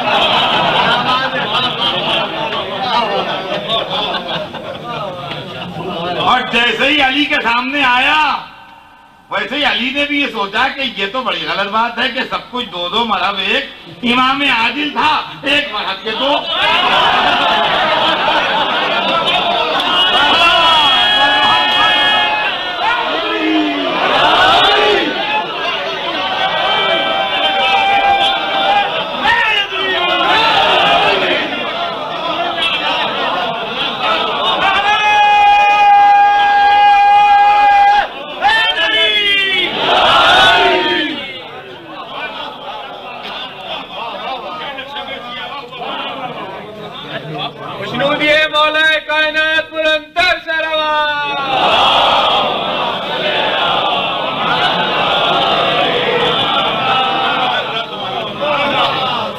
जैसे ही उन लोगों ने देखा वैसे उन्होंने दरवाजा बंद कर लिया। वो गेट जो था वो है,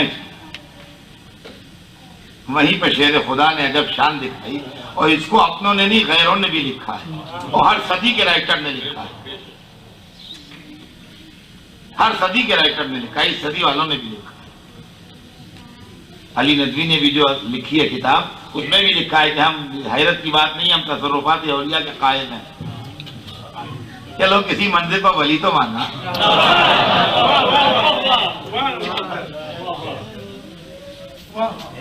हाँ, उसके बाद तारीफ बताती है कि चमक करके उधर गए, बाएं हाथ डाल के झटका दिया तो खैबर का दरवाजा हाथ में था। फिर बाद में उसी को ब्रिज बनाए और पूरा लश्कर उससे गुजरा और वली हाथ में लिए रहे उसे। बस बात मेरी तमाम हो रही है। एक बात अर्ज करूंगा, हे मौला, कभी गुलाम की मान लिया कीजिए, किसी हाथ को जरा सा, किसी मौके पर जरा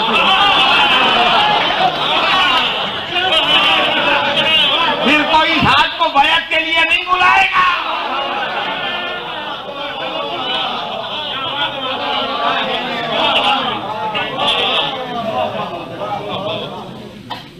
ये आपके दिल में इन तमाम वाकयात के नतीजे में मोहब्बत का दरख्त जवान हो गया, लेकिन बहुतों के दिल में अदावत का दरख्त जो था वो जवान हो गया। ये मक्के वाले थे जो अली के हाथ से तलवार की मार खा रहे थे, यहूदी थे जो अली के हाथ से तलवार की मार खा रहे थे, जो मदीने में फर्जंदाने तौहीद बैठे थे,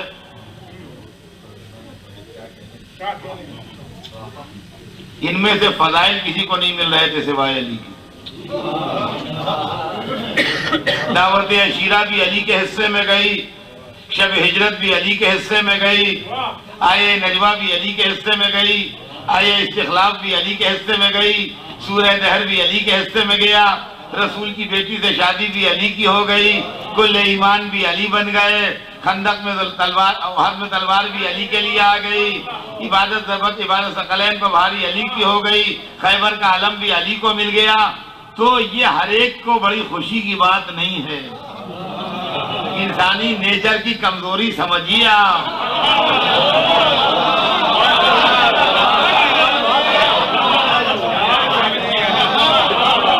इंसानी नेचर की कमजोरी समझिए आप। ये हर एक के लिए बड़ी खुशी की बात नहीं है कि सब बैठे हैं और एक ही को सब मिल रहा है। नतीजा ये हुआ कि कुछ अली से इसलिए खफा थे कि तलवार की मार खा रहे थे, कुछ अली से इसलिए खफा थे कि फजाइल की मार खा रहे थे। फतेह मक्का के बाद ये दोनों ग्रुप मिल गए, जबान एक थी, कल्चर एक था, माहौल एक था, तहजीब एक थी, खानदान एक थे,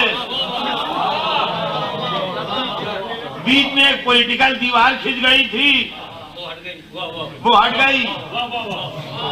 जब हिंदुस्तान पाकिस्तान के लोग अमेरिका में मिलते हैं तो देर नहीं लगती मिलने में। बरसों साथ रहे हैं, बरसों साथ घूमे हैं, बरसों साथ उठते बैठे हैं, एक घर में पैदा हुए हैं, एक जवानी तक परवरिश पाई है साथ में। बीच में सियासी एतबार से नेशनलिटी अगर चेंज हो गई और शिकागो में आके मिल गए तो उनको एक को दूसरे से पूछना नहीं पड़ता है कि आपका खानदान क्या है, आप खाते क्या है, आप पहनते क्या है,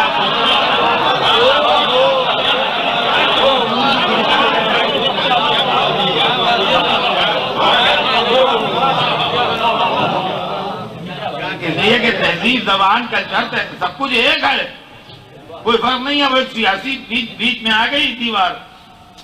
तो जब मक्का फतह हो गया तो मक्के मदीने वाले सब इधर उधर के मुहाजिर वो सब यहाँ वहां के सब मिल गए। बीते दिनों की याद जब आई तो कॉमन पॉइंट निकला, दुश्मनी हैदर करार।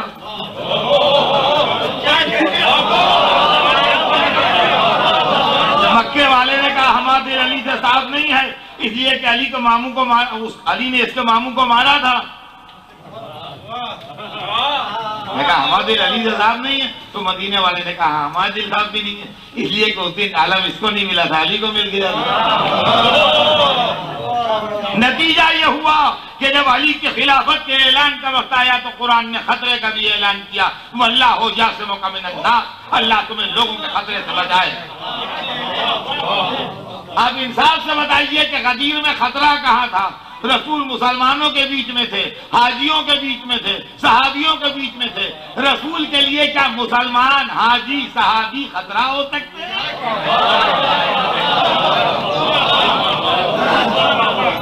और अज़ीज़ान गिरामी, मैं आखिर कलाम में आपको तारीख से वो सबूत दे दूं जिससे किसी को इनकार की गुंजाइश न मिले कि अली से दो तरह के लोग नाराज थे।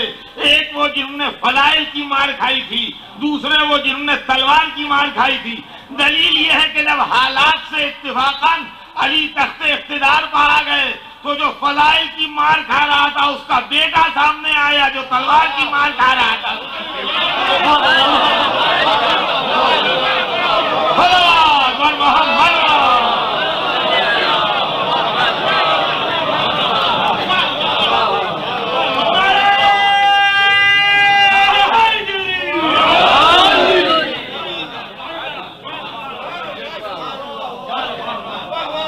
अब समझे आप हैदर कर्रार की दुश्मनी आलम इस्लाम में इतनी आम क्यों थी,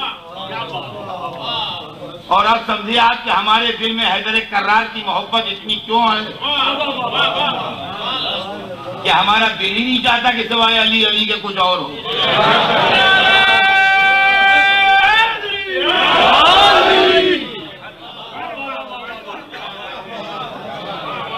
जहां किसी ने कहा या अली दिल की कली खिल गई,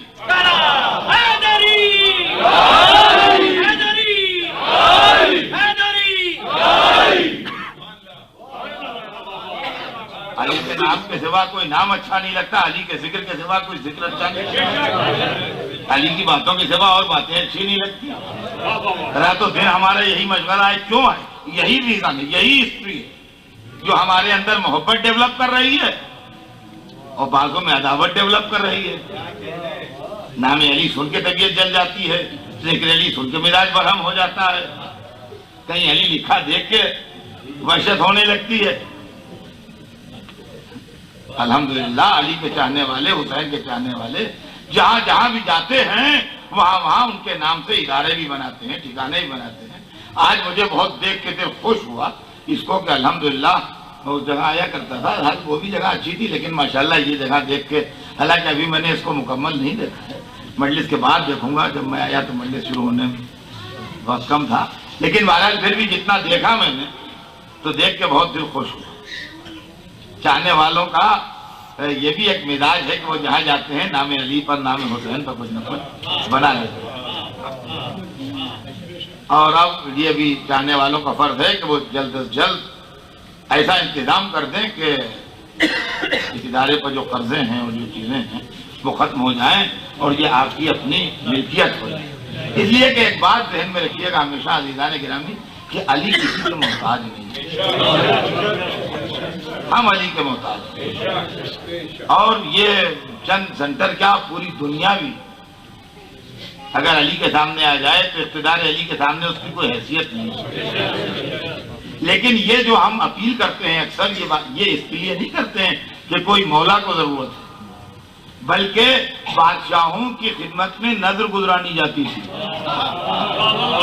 आपने तो वो जमाने देखे नहीं, आपने सुनी है, तारीख में पढ़ी है, बादशाहों के सामने हाथों पर रखे अशरफियां नजर गुजरानी जाती थी। तो नजर इसलिए नहीं गुजरानी जाती थी कि बादशाह को जरूरत है, बल्कि नजर इसलिए गुजरानी जाती थी कि यह साबित हो जाए कि हम भी आपकी रैयत में आए।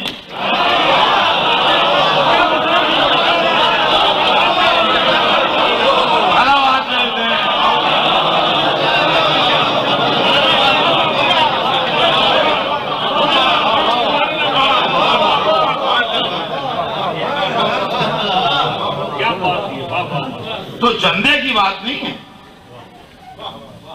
हुसैनिया के लिए कभी चंदे का लफ्ज न इस्तेमाल कीजिए, ये तौहीन है। चंदा तो लावारिस मैयतों के लिए होता है, चंदा तो बेनवा मुसाफिरों के लिए होता है, जनाब अमीर के लिए कौन चंदा देता? नजराना पेश कीजिए कर कबूल उफ्तत जहेज तो शर्म, अगर कबूल हो जाए तो 7 पुश्तों के लिए फख्र के लिए काफी, वरना पूरी कायनात की दौलत हो अली उससे बेनियाज है। तो अज़ीज़ान गिरामी ये दुश्मनी हैदर कर्रार है जो दिलों में पैदा होती है, और ये दोस्ती हैदर कर्रार है जो दिलों में पैदा होती है। और अज़ीज़ान गिरामी यही दुश्मनी थी जो हुसैन इब्न अली से निकाली, यही दुश्मनी थी जो हुसैन इब्न अली से निकाली गई।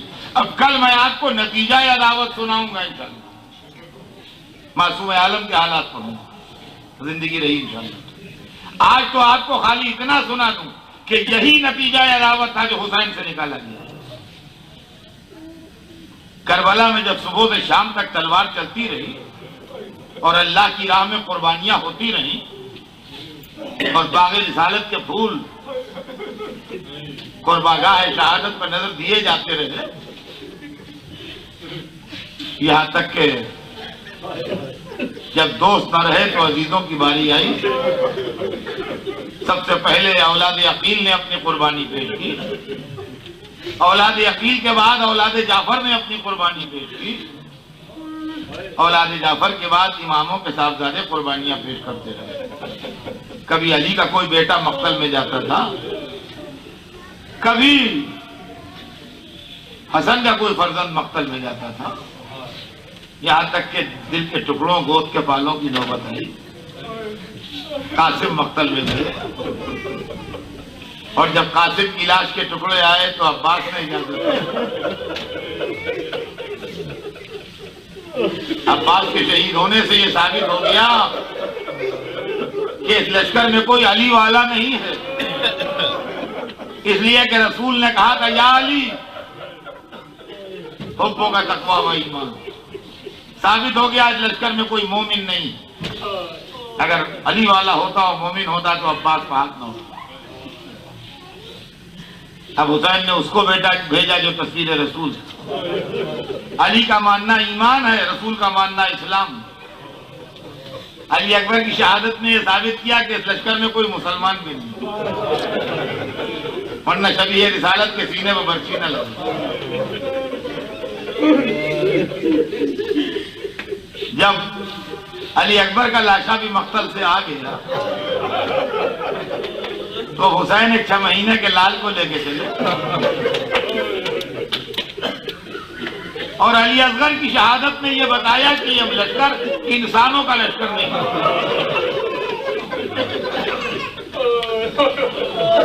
अब्बास की शहादत ने यह साबित कर दिया कि इनमें दूर दूर ईमान की कोई रमक नहीं। अली अकबर की शहादत ने साबित कर दिया कि दूर दूर इनका इस्लाम से ताल्लुक नहीं, और अली असगर की शहादत ने साबित कर दिया कि ये इंसान भी नहीं। और अब हुसैन सबसे रुखसत होकर जब मक्तल में आए, अज़ीज़ान गिरामी चंद मिनट आप मेरी तरफ मुतवज्जे रहें और मजलिस चंद मिनट के अंदर तमाम हो। लेकिन जो बात मैंने कही है वो बात आखिर तक को साबित हो जाए। जब हुसैन सबसे रुखसत होके खेमे से निकल के मक्तल में आए तो दुश्मन तबले जंगी बजा रहा था। आवाज दी उमर साद तबले जंगी रुकवा दे, मुझे तुझसे कुछ बातें करना है। उमर साद ने हुक्म दिया, तबले जंगी रोका गया। जंगी बाजा जो बज रहा था वो रोक दिया। फरमाया उमर साद मैदान में घोड़ों और ऊंटों की आवाजें बहुत हैं, इनसे कहते चुप हो जाएं। कहा ये मेरे बस में नहीं, ये नहीं कर सकता। ये जानवरों को चुप कर दूं ये मेरे बस में नहीं। फरमाया सच कहा तूने, बेशक ये तेरे बस में नहीं। अच्छा ये मेरे बस में। रवायत बताती है अंगुष्ठ शहादत को इशारा किया। हुसैन का हाथ हरकत कर रहा था। करबला के मैदान में सन्नाटा फैल रहा था।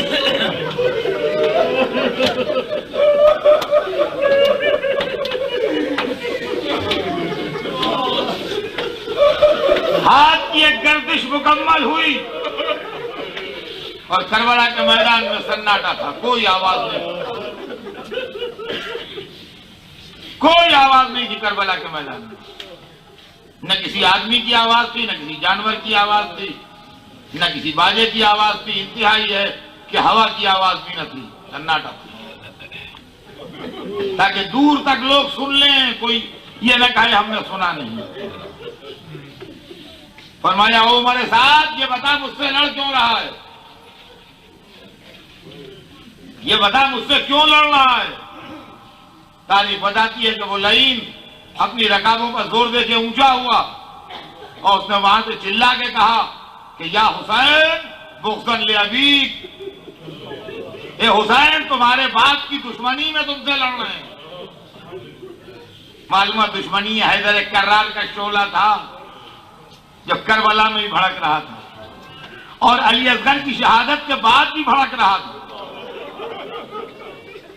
शहादत जनाब अली असगर के बाद भी वो शोला बुझा नहीं था। दर हकीकत जितने अभी तक शहीद हुए उन्होंने हुसैन से इज़्न लिया, इसलिए कि हुसैन इमाम वक्त। हजरत अली अकबर हजरत अली असगर तक इमाम की मर्जी से, लेकिन अब हुसैन लड़ने आ रहे हैं तो हुसैन किससे इज़्न लें? हुसैन को इज़्न देंगे खुदा और रसूल, हुसैन को कोई और नहीं इज़्न दे सकता। ये हुसैन खुदा से इजाजत ले रहे हैं। दुश्मन से कहलवा लिया बुग़्ज़न ले अबीक, तुम्हारे बाप की अदावत में लड़ रहा हूं। हदीस रसूल ने कहा वह बुग़्ज़ का कुफ्र व निफाक, अली की अदावत क्या कुफ्र है या निफाक है? तो दुश्मन ने अपनी जबान से कबूला कि वो दुश्मन अली है, यानी बनस्से हदीस रसूल या काफिर है या मुनाफिक है। कुरान ने हुक्म दिया या अय्युहन नबी जाहिदिल कुफ्फार वल मुनाफिकीन वग़्लुज़ अलैहिम, ए नबी जिहाद करो कुफ्फार और मुनाफिकीन से और शिद्दत बरतो उन पर। अब अल्लाह हुसैन को इज़्न जिहाद दे चुका, हुसैन के पास इज़्न जिहाद आ चुका। एक दफा तारीख कहती है कि चेहरे अक़दस का रंग बदला, ऐसा लगा जैसे 14वीं रात का चांद चमक रहा है। तलवार को नियाम से खींचा, कहा अकेला रह गया हूं, मुझसे दस्तूर अरब के मुताबिक लड़ो। दस्तूर अरब ये था कि एक के सामने एक आता, दस्तूर अरब ये था कि एक के सामने जब एक आए मैदान में तो उसके सामने एक आता। कहा अकेला रह गया हूं, मुझसे दस्तूर अरब के मुताबिक लड़ो। एक एक आने लगा और कटने लगा, एक एक आने लगा और कटने लगा। बकौले इश्क भेज उसको जो दिले मोहब्बत में हुसैन के, अब तो लहू में हाथ भरे हैं हुसैन। यहां तक कि जहां हुसैन खड़े थे वहां लाशों का अंबार हो गया। दो दो आने लगे, खिलाफ मुआहिदा, दो दो कटने लगे। 10-10 की टुकड़ियां आने लगी, 10-10 की टुकड़ियां कटने लगी। एक मर्तबा हमारे साथ घोड़े के रकाबों पर जोर दे के ऊंचा हुआ, कहा हाज़िर कत्ताले अरब, ये कत्ताले अरब का बेटा है, सब मर जाओगे, कोई जिंदा घर नहीं जाएगा। इसको देर करना है तो सब मिल के टूट पड़ो। फैलिए लश्कर चारों तरफ से हुसैन का टूटा।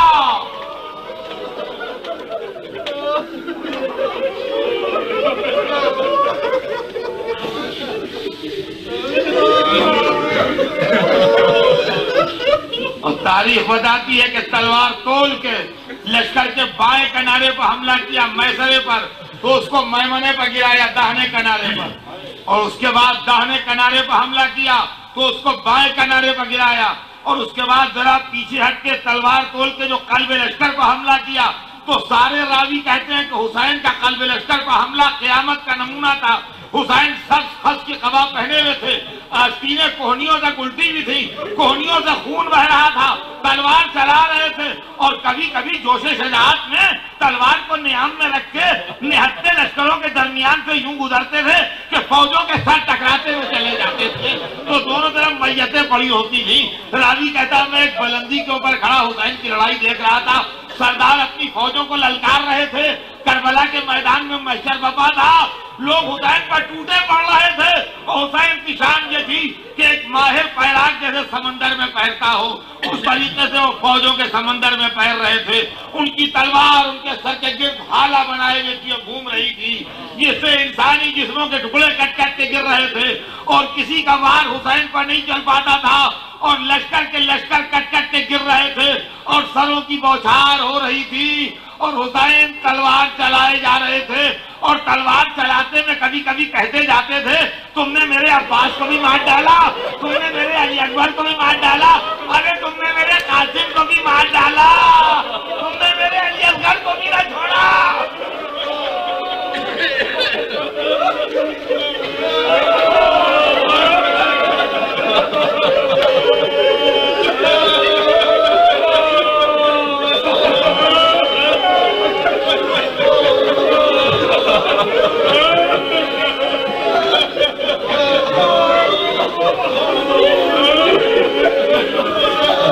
हुसैन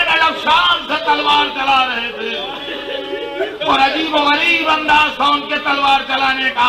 करबला की दिन भर की लड़ाई एक तरफ थी और 3 दिन के भूखे प्यासे की लड़ाई एक तरफ थी।